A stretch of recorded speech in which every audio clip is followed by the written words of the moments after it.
pilots, the thumbs are up. They're ready to rock. Check your toes behind that white line, pilots, because we're going to kick this flight off in 3, 2, 1. Launch them. And here we are. Looks like a gear falls flat. Hopefully that was an intentional move from the Desert Droids. They may be setting that gear up for one of their alliance partners. The fuel begins to fly for red. They're taking the early advantage while some pot shots come out on the blue side. And that was Team Tread who gave it their best shot.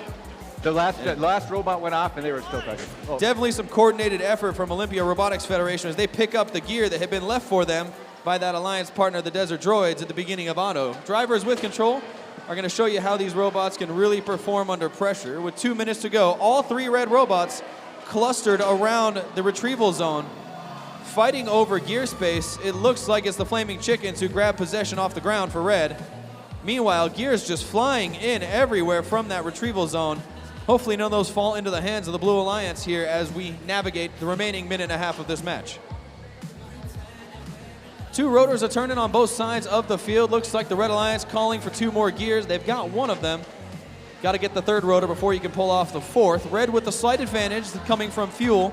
They put away a couple kilopascals to give them a 3-point advantage with just over a minute to play. Drivers both sides trying to meet the needs of those pilots who are frantically waving their fingers.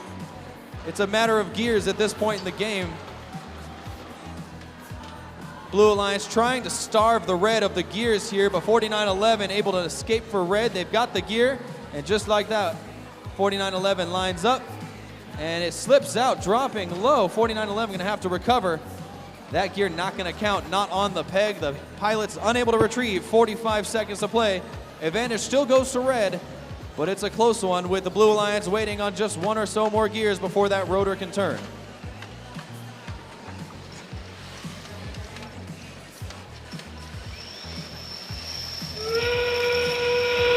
That sound, of course, means ropes begin to fall.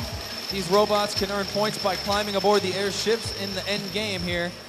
As the clock winds down, it always tends to come down to the final seconds while a volley of shots go up, compliments of the Cybernauts.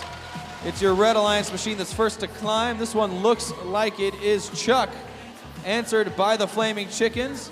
And the Cybernauts struggling to grab the rope with 5 seconds. Can they pull it off for red? They are hooked. Cybernauts coming up, seconds to spare. The Blue Alliance could have pulled out a threat of a win with that last second miss by the Red Alliance machine. Scores are ready, they're up on the board. Let's see who came out on top as these airships take flight. And across the finish line, the Blue Alliance claims a victory, Brett. What a finale there. It looks like the Red Alliance would have had it in hand with plenty of points to spare. Cybernauts came up just a couple inches short.